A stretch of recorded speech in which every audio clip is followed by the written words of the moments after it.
Selamat siang, perkenalkan nama saya Victor Octavianus Devarisma. Saya mahasiswa Politeknik Negeri Malang, jurusan D3 Teknik Sipil. Pada kesempatan hari ini, saya akan mempresentasikan hasil tugas akhir, hasil karya tugas akhir saya, yaitu berjudul Perhitungan Ulang Penjadwalan dan RAB, IPS, dan ICU RSUD Semarang. Ya, kita masuk dalam pendahuluan.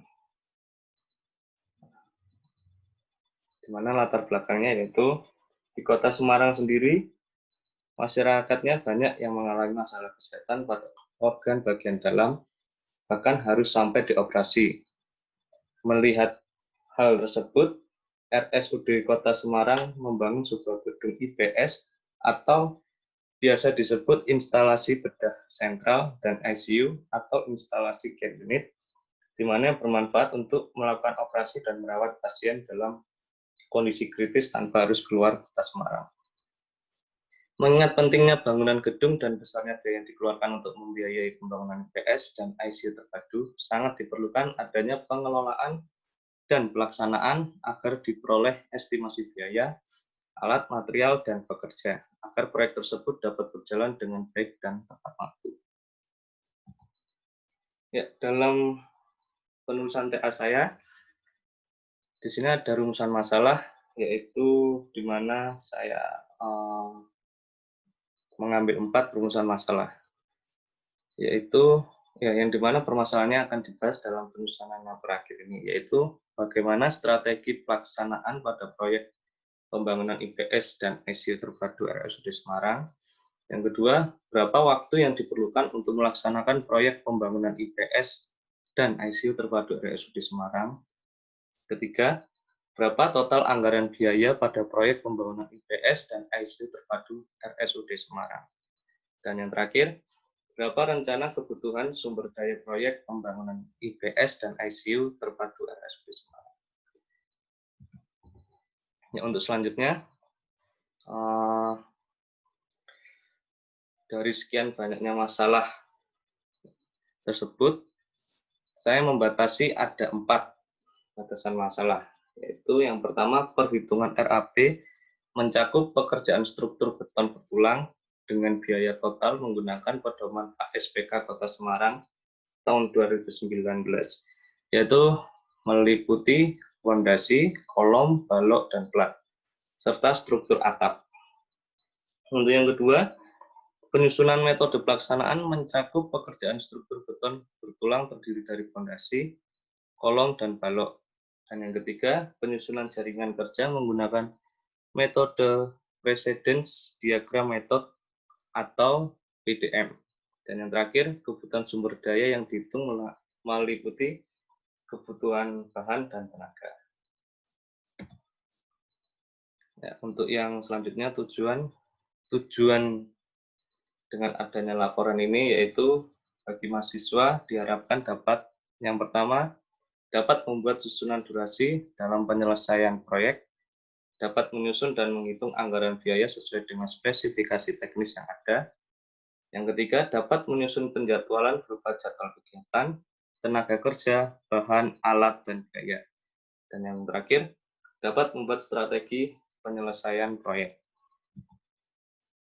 Ya, untuk yang ini, di akhir penyusunan tugas akhir ini, diharapkan penulis dapat memberikan manfaat, yaitu yang pertama bagi mahasiswa dapat menghitung anggaran biaya dalam suatu proyek konstruksi.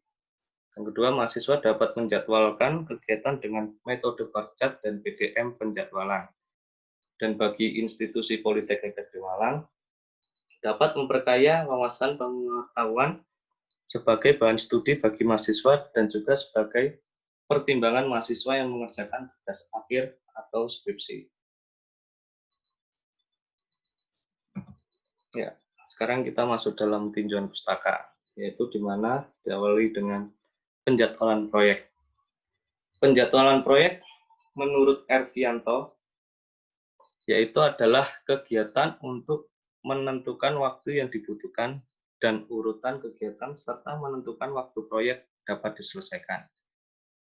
Sedangkan menurut Lutan dan Syarifyadi, penjadwalan adalah berpikir secara mendalam melalui berbagai persoalan-persoalan, menguji jalur-jalur yang logis, serta menyusun berbagai macam tugas yang menghasilkan suatu kegiatan lengkap dan menuliskan bermacam-macam kegiatan dalam rangka yang logis dan rangkaian waktu yang tepat.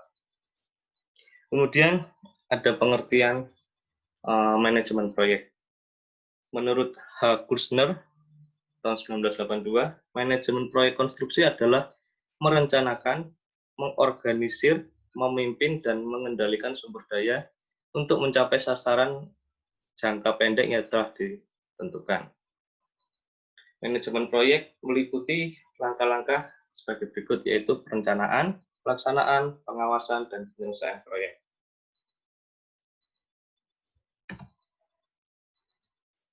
Ya, selanjutnya untuk pengertian RAP.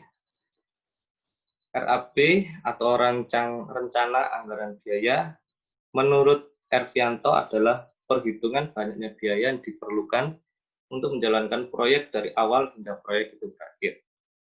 Sedangkan menurut Agnes Dwi, yaitu rencana anggaran biaya itu dibagi menjadi dua, yaitu RAP dan RAPP. Di mana RAP adalah biaya yang digunakan oleh instansi atau perusahaan untuk mengikuti tender, dan RAP juga disertakan keuntungan yang akan diperoleh dari pihak kontraktor. Sedangkan RAPP adalah biaya murni atau bisa disebut real cost yang digunakan untuk menyesuaikan pekerjaan di dalam proyek. Ya, selanjutnya kita masuk dalam metodologi, yaitu ada metode pengumpulan data.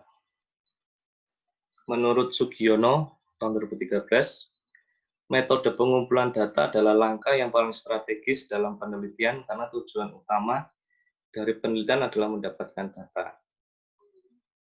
Dan dalam metode pengumpulan data terdapat langkah-langkah yaitu sebagai berikut. Yaitu pertama, penyiapan data sebagai penunjang untuk perhitungan dan pembahasan dalam penulisan laporan akhir. Adapun data-data yang dibutuhkan yaitu adalah gambar bestek, analisa harga satuan, daftar harga bahan, daftar upah pekerjaan. Yang kedua, menyusun metode pelaksanaan.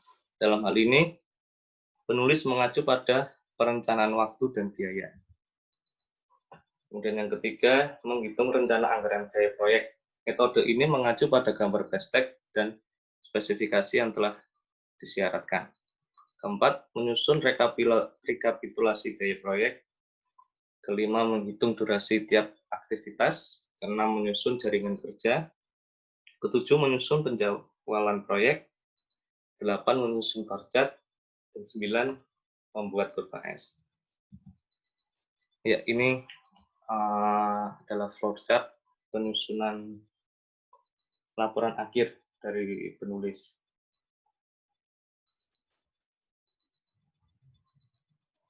Yaitu dimulai dari pengumpulan data. Pengumpulan data itu ada data lapangan, data administrasi, dan kemudian masuk ke dalam permasalahan, kemudian tinjauan pustaka, metodologi, penyusunan BPS, dan kemudian perhitungan durasi. Dari perhitungan durasi ini ada PDM dan bobot pekerjaan, persentase bobot pekerjaan.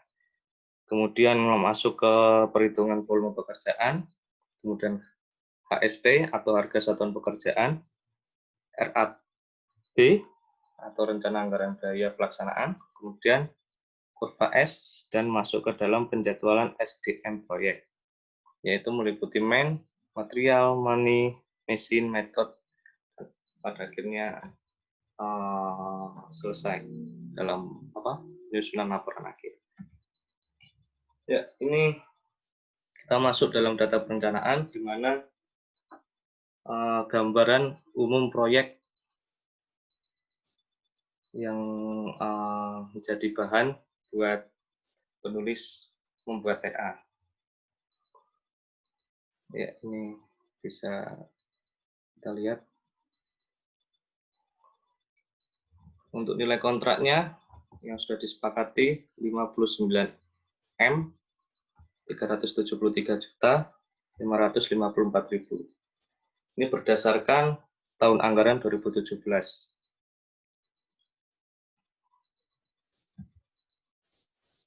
Ya, ini layout plan proyeknya.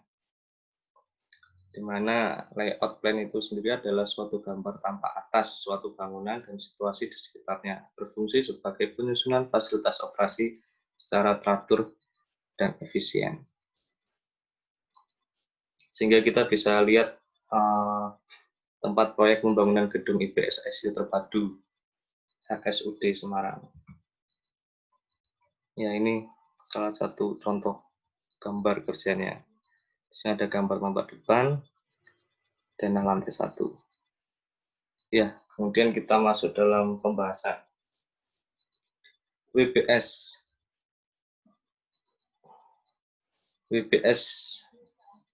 Jadi pada suatu pekerjaan gedung umumnya meliputi beberapa pekerjaan yang harus dilakukan. Diawali dari pekerjaan persiapan, galian tanah, dan fondasi, sampai dengan pekerjaan penutupan atap. Maka dari itu diperlukan penyajian yang logis, yaitu dalam bentuk work breakdown struktur. Ya, ini untuk WBS pekerjaan persiapan. Jadi di mana ada persiapan pembersihan lokasi, pembuatan direksi kit, pekerjaan pembuatan paket proyek, pengukuran, dan pemasangan booklet. Kemudian setelah pekerjaan persiapan dilanjutkan dengan pekerjaan struktur bawah, yaitu meliputi fondasi berpile, pile cap, dan slope. Dan dalam fondasi berpile pun nanti ada yang langkah-langkah selanjutnya, yaitu dengan penintikan titik pancang, kemudian dilanjutkan dengan pemancangan. Ketuanya dengan pile cap, yaitu diawali dengan penggalian tanah hingga pengecoran pile cap. Seterusnya hingga slough, pada akhirnya sampai penggalian slough. Ya, kemudian WBS pekerjaan struktur atas. Ya, di sini untuk pekerjaan struktur atas ada 4 lantai ya. Yaitu pertama struktur lantai 1, lantai 2, lantai 3, dan lantai 4. Dan untuk yang struktur lantai 1 meliputi pekerjaan kolom, plat, dan slough. Dan untuk struktur lantai 2, balok, plat, dan kolom. Sama halnya dengan struktur lantai 3, lantai 3 dan lantai 4. Dan yang terakhir untuk pekerjaan lantai dak, yaitu ada pekerjaan kolom, balok, dan 4 lantai. Ya, sekarang kita masuk dalam perhitungan durasi, yaitu di mana durasi merupakan jumlah aktual waktu yang dibutuhkan untuk bekerja ditambah dengan waktu. Dalam menentukan durasi pekerjaan berhubungan dengan volume pekerjaan dan pekerja. Ya, jadi di sini penulis menggunakan waktu kerja dalam pelaksanaan gedung IPS dan ICU RSUD Semarang, yaitu menggunakan 7 hari kerja dalam 1 minggu dengan waktu kerja pukul 8 pagi hingga 12 siang dan kemudian dilanjutkan pada 1 siang hingga 5 sore. Ya, ini salah satu contoh perhitungan durasi. Durasi dalam hari yaitu volume pekerjaan dibagi dengan produktivitas. Dan mencari produktivitas sendiri yaitu dengan 1 per koefisien tenaga kerja terkecil. Ini salah satu contohnya, perhitungannya yaitu contoh perhitungan durasi direksi kit dengan volume sebesar 100 meter persegi dengan koefisien mandor 0,05. Sebelumnya kita mencari dulu produktivitasnya, yaitu 1 per 0,05 didapatkan 20 meter persegi. Kemudian kita masuk dalam durasi dalam hari, di mana volume direksi kit tadi dimasukkan, ditambahkan dengan dibagikan dengan hasil produktivitas, yaitu 100 dibagi 20 menjadi 5 hari. Ya, selanjutnya kita masuk dalam jaringan kerja PDM, yaitu PDM sendiri adalah merupakan jaringan kerja yang umumnya berbentuk segi empat, sedangkan anak panahnya hanya sebagai petunjuk kegiatan-kegiatan bersangkutan yang berfungsi sebagai penghubung kegiatan atau memberikan keterangan hubung suatu kegiatan dengan kegiatan yang lain. Ya, ini salah satu contoh dari jaringan kerja PDM. Ya, selanjutnya bar chart. Bar chart sendiri adalah sekumpulan daftar kegiatan yang disusun dalam kolom arah vertikal dan kolom arah horizontal, menunjukkan skala waktu. Jadi saat mulai dan akhir dari sebuah kegiatan dapat terlihat melalui bar chart ini. Dan metode ini bertujuan untuk mengidentifikasi unsur waktu dan urutan untuk merencanakan suatu kegiatan. Ya, kemudian untuk volume pekerjaan. Di sini saya mengambil contoh perhitungan volume beton kolom ke-6 di lantai 4. Yaitu tingginya 5,2 meter, panjangnya 0,6 meter, sedangkan lebar kolom 0,4 meter. Dan berjumlah 8 pada lantai 4. Jadi dapat dihitung volume sama dengan P kali L kali T dikalikan jumlah. Jadi didapatkan 9.984 meter dijadikan meter kubik, yaitu 9,98 meter kubik. Selanjutnya, harga satuan pekerjaan. Ya, di sini saya mengambil salah satu contoh perhitungan analisa harga satuan pekerjaan persiapan. Jadi di sini 1 meter pembersihan lokasi untuk rumusnya yaitu analisa harga satuan sama dengan koefisien dikali harga satuan upah. Untuk pekerja di situ terdapat koefisien dari AHSP sudah ditentukan yaitu 0,2 dikalikan 85.000. Kita pakai harga yang minimum. Jadi didapatkan 17.000. Dan mandor di situ koefisiennya sudah dijelaskan 0,02 dikalikan untuk harga upah 125.000 menjadi 2.500. Jadi analisa harga satuan 1 meter persegi pembersihan lokasi dapat disimpulkan yaitu 17.000 ditambah 2.500, yaitu ketemu 19.500. Ya, kemudian kita lanjut dalam RAB, rencana anggaran biaya, di mana RAB sendiri adalah perhitungan biaya yang akan dikeluarkan untuk melaksanakan sebuah proyek. Jadi perhitungan ini dilakukan yaitu dengan cara menyesuaikan volume pekerjaan di lapangan yang didapat dari gambar dan juga disesuaikan dengan spesifikasi teknis.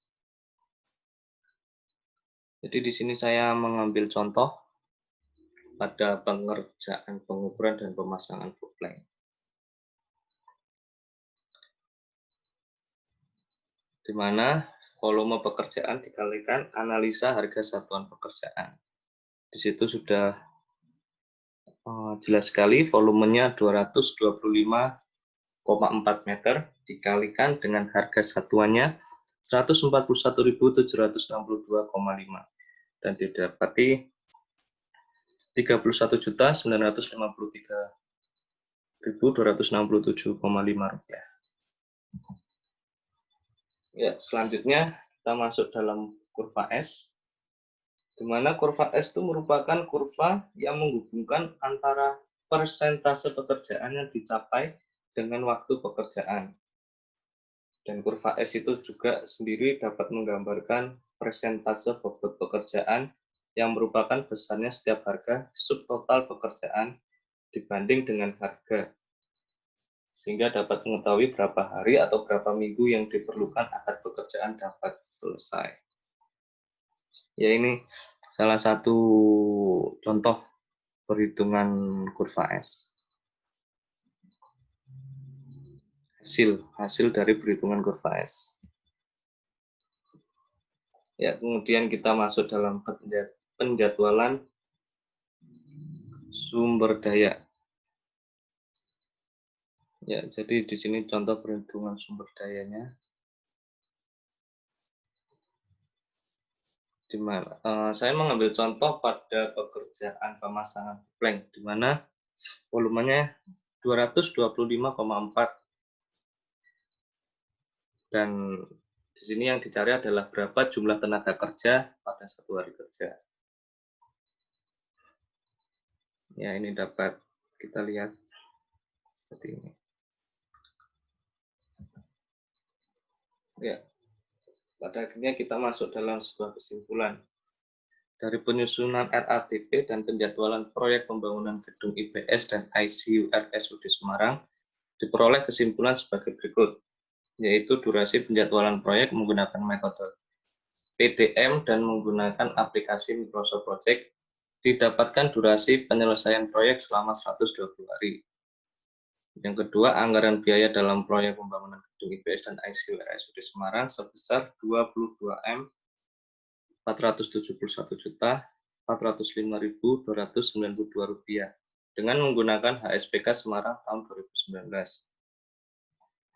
Dan kemudian didapat kebutuhan sumber daya bahan dan pekerja yang digunakan dalam proyek ini. Dapat sebagai berikut.